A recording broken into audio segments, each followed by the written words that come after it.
Queridas hermanas y hermanos, como lo mencionaba al principio, con el domingo que hoy nos concede vivir el Señor, iniciamos un nuevo año litúrgico con este tiempo llamado Adviento. Esta palabra, niñas y niños, se deriva del latín y significa la llegada de alguien importante a nuestra casa o a nuestra vida. Y todos estamos de acuerdo en que a las personas importantes como familiares, queridos, grandes amigos, compadres, maestros de los hijos, médicos que nos salvaron la vida, etc., no las recibimos en casa así como así, sino más bien preparamos su llegada aseando y arreglando muy bien la casa, elaborando algún platillo especial, quizás su favorito, encendiendo velas, esparciendo algún aroma, poniendo algún adorno floral y otros detalles más. Pues de eso se trata el Adviento, de preparar la llegada de Cristo a nuestra vida en dos sentidos. El primero es recordar cómo los profetas y Juan el Bautista anunciaron su nacimiento, cómo la Virgen lo esperó con inmenso amor de madre y cuando llegó el momento, cómo se nos mostró la gracia de Dios con su nacimiento. Por eso las primeras lecturas nos van a hablar de cómo se preparó la llegada del Hijo de Dios al mundo. Ese es el primer sentido del Adviento, mirar al pasado, recordar y celebrar su nacimiento. Pero el Adviento también tiene que ver con nuestro presente y nuestro futuro.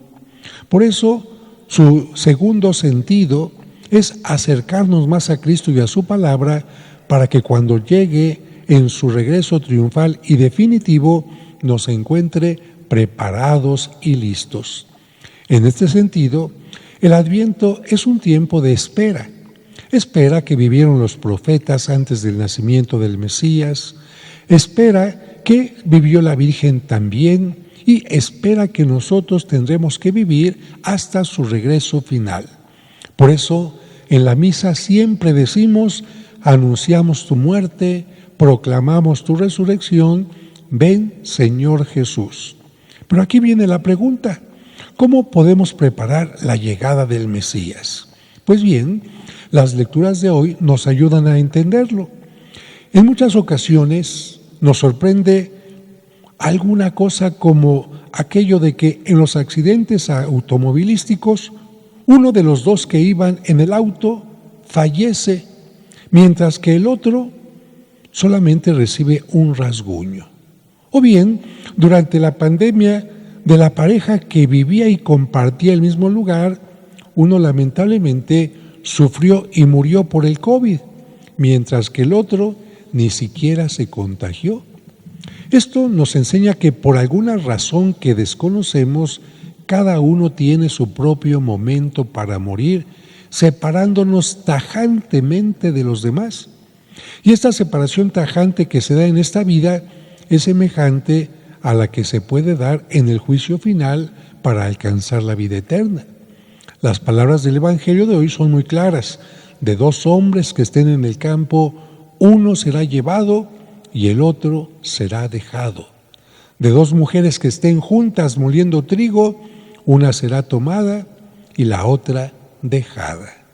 ¿Qué significa esto?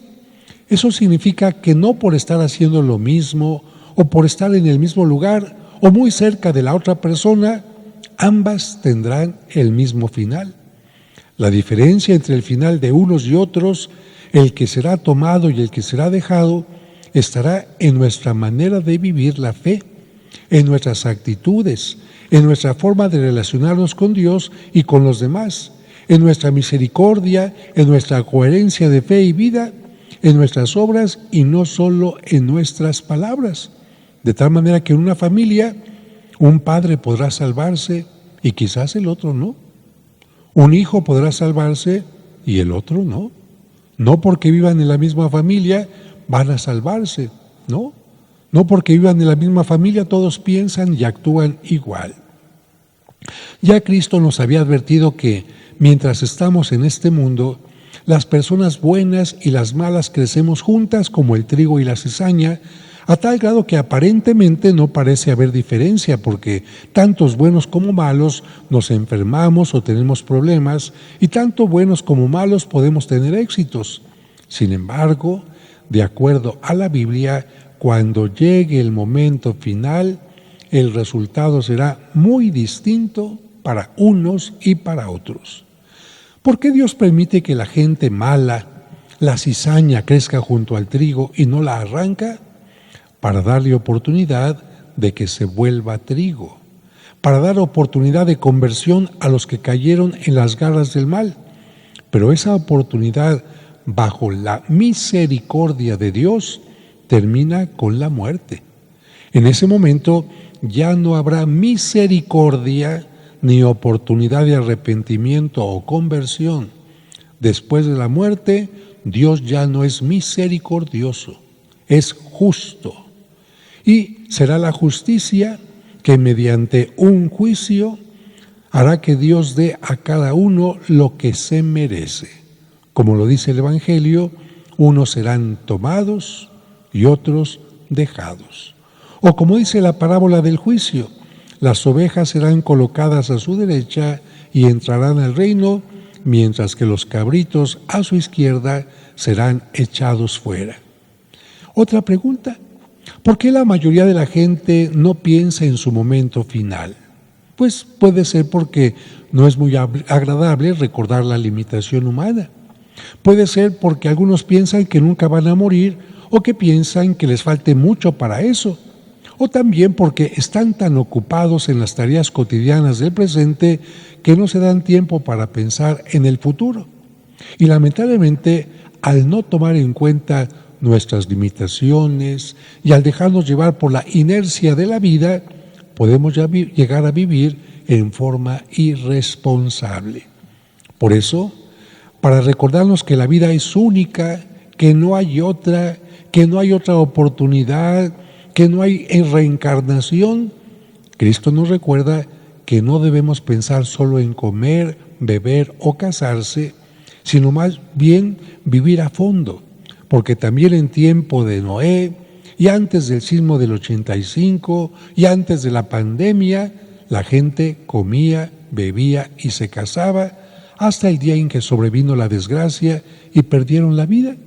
Unos solo perdieron la vida terrena, pero otros perdieron la vida terrena y también la vida eterna. El Evangelio nos enseña a estar preparados porque nadie sabe el día ni la hora en que llegará su muerte o el final de los tiempos con la llegada definitiva de Cristo. Y subraya que estar preparados implica tener una actitud activa como la del padre de familia que está velando para que el ladrón no entre en su casa haciendo un boquete. Esta preparación, fíjense, me hace pensar en lo que sucede en todas las escuelas.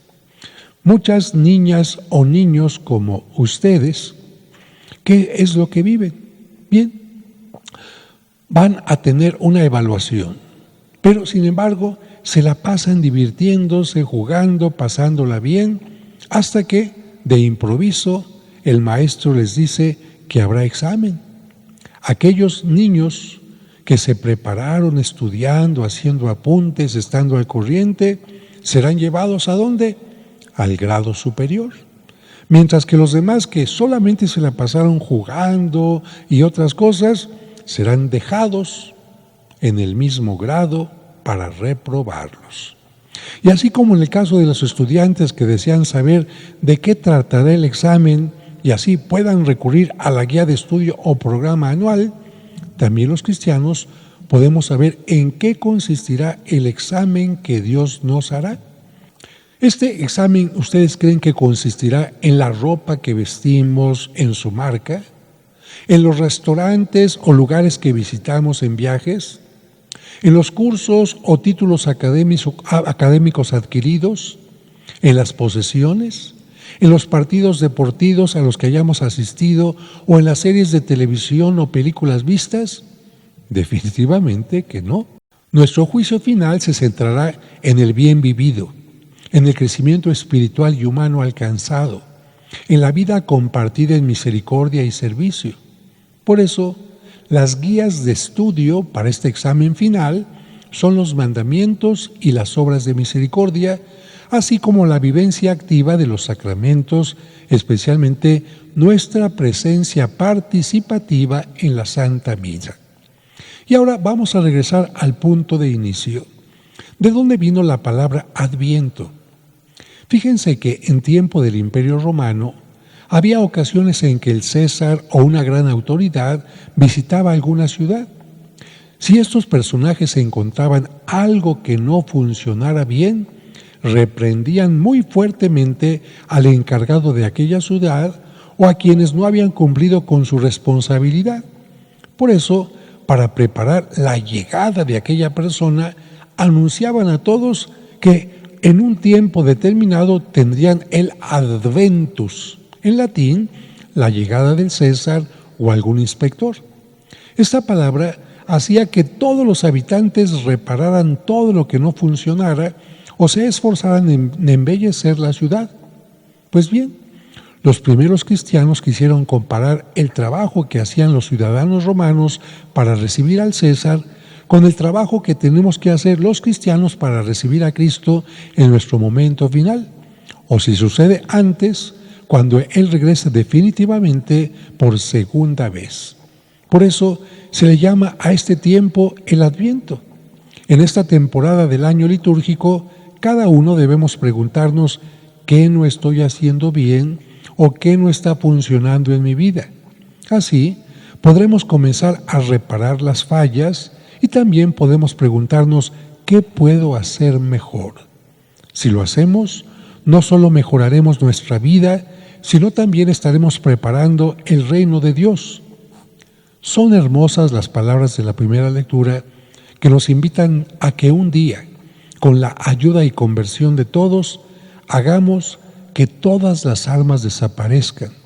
Así lo dice el profeta: de las espadas forjarán arados y de las lanzas podaderas. Ya no alzará la espada pueblo contra pueblo, ya no se adiestrarán para la guerra. Por eso, con la esperanza de un mundo siempre mejor, de un México siempre mejor, de ser mejor persona, le decimos a Cristo: ven Señor Jesús, que en la antigüedad se decía Maranatá. Maranatá significa ven Señor